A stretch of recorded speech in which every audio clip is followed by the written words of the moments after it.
So what's up, guys? I have completed my cut with my Dremel 4000.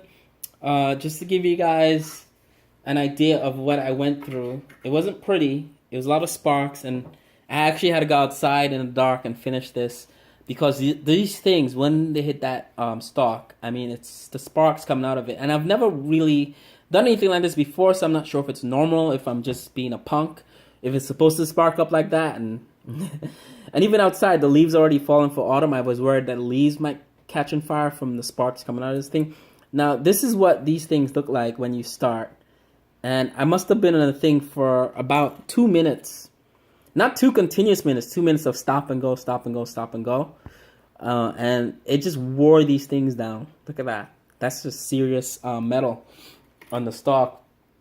Now, I ended up cutting it several times. And the thing is actually a lot thicker than I thought.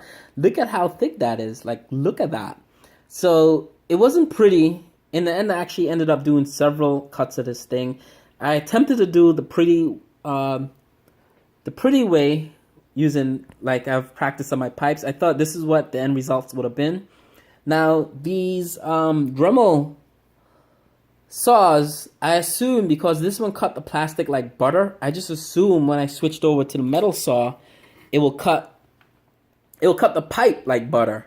It was not the case. It was very jagged, very rough, like zzz, zzz, very rough. I started at 5,000 RPMs, and I should have kept it there, maybe kept it at 10 or 15,000. But I guess I grew impatient, and I just notched it up to 35,000 RPMs in a drum. I have a Dremel 4000, and the thing just went like through it, but it didn't cut through it fast enough. It was just very jagged and rough. And in the end, and also the holding of this thing while you're cutting it, because the Dremel too, I have a gripe with the Dremel rotary drill. It's like it cuts at an angle, like it's very perpendicular. It's not a natural cut where you used to like cutting something straight on. Like if maybe it was a buzz saw where it was like cutting it like that way. But this thing, you're holding it and you're like rotating it like that over it. You saw the video before where I started it. It's very awkward angle. And you're also holding this thing weighs about 3 pounds. So you're holding this and you're just trying to cut it like that. And I don't have a shop table. It's just my my little work table here in the corner of my house. And it's just tough. It was tough. But in the end, it's not a Michelangelo, which is what I wanted. It's more of a Frankenstein, where I kind of just cut through the thing. In the end, I actually ended up going lower than I anticipated, because my anticipation of finishing this cut would have been about that high. Exactly where the plastic ends is where the metal would have ended, right there. It would have been that high at an angle. So that didn't happen. I ended up just cutting lower. I even tried to do the notches with the Dremel, and you could see how it looks. It looks very not pretty.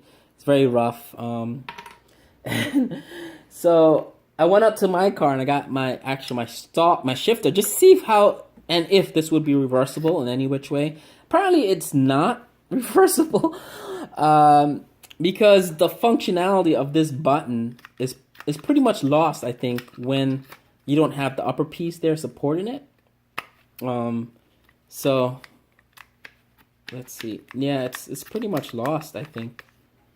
But the only which way to make this reversible is probably using Motive Mods. In his description, he has instructions to use a metal file where you get a nice clean cut. And maybe if you get a clean cut, you could probably weld this back on and then reverse it. But as is, if you do it this way with the Dremel and you just go through it like buzzing through it, and it's not reversible. Sorry, guys. It's one of the things I bought this for. I wanted to see if doing it this way would be reversible. It is not reversible. So once you cut the stock, you have to replace this assembly in your car if you want to revert to the original shifter mechanism.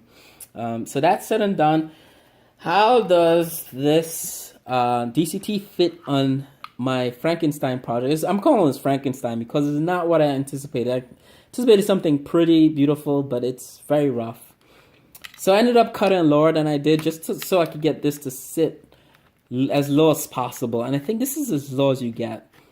Now, the thing with this is, for some reason, I think this gets thicker. It might be tapered, because towards the bottom, this shifter is very stiff to get on there. I actually probably have to do it with both hands here. It's very, very stiff. It's almost like the original shifter in the car.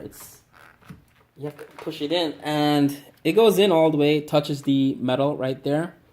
So I might be able to even go lower on that cut and have the plastic go over that aluminum there, that metal. Because you see there, this plastic base on a DCT sort of has like expansion grooves.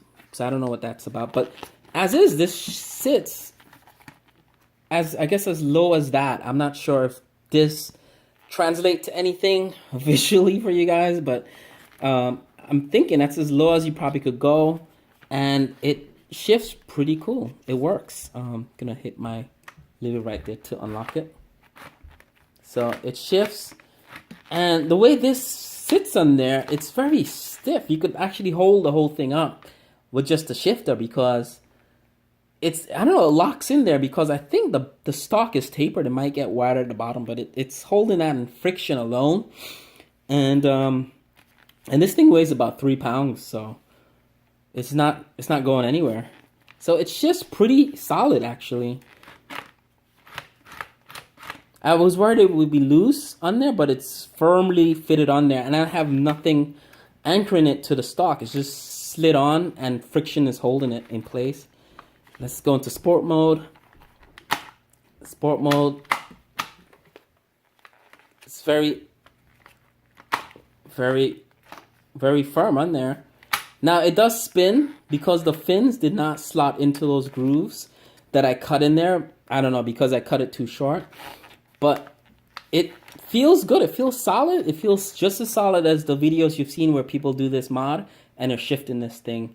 And it looks good. Now, to bring it off, you have to actually yank it off. It doesn't come off easily, which is weird. I'm not sure if my cut around that maybe made it wider or swell a little bit. But it sits very nicely on there. It's pretty good. Now, the question is, do I want to do this in my car? Now, I'm thinking there's no way I'm going to do that Dremel with the sparks coming out of that thing in my car. I don't know how I would do that inside the cabin of my car, especially with the awkward angle of the Dremel. I'm not even sure where I would sit in the car, how I would maneuver around this thing. Because remember, in the car, this is not, I can't take this out and take it outside and cut it. It's stationary as is. So one of the things I should have done was just cut this as if it's in the car to get a sense of my orientation of cutting it.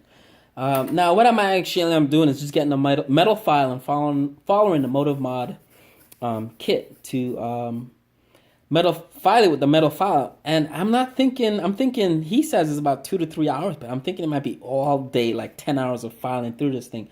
Because the steel on this thing, the aluminum, whatever it is pretty thick. It's not as thin as I thought it would have been.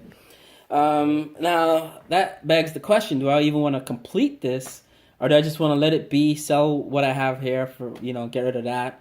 Put a lot of time and effort into this and money as well, and it's just a question of, should I continue this, or should I just leave it alone, guys? It's just really tough right now. It's not what I expected. I thought the Dremel would have given me an advantage into cutting this. It's not giving me the advantage I hoped.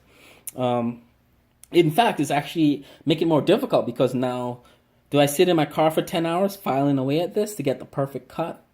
Or do I just Dremel it for a couple of minutes and just Frankenstein the hell out of it and just slap it together and at least it's covered up? But I kind of want to make it look pretty. I want to make it look OEM. So it's just a question in my mind whether I want to finish this or not. But we'll see, guys. So thank you for subscribing, liking these videos. More projects come in. I'm going to try to finish this before the end of the month, before October ends. So later, guys. Bye.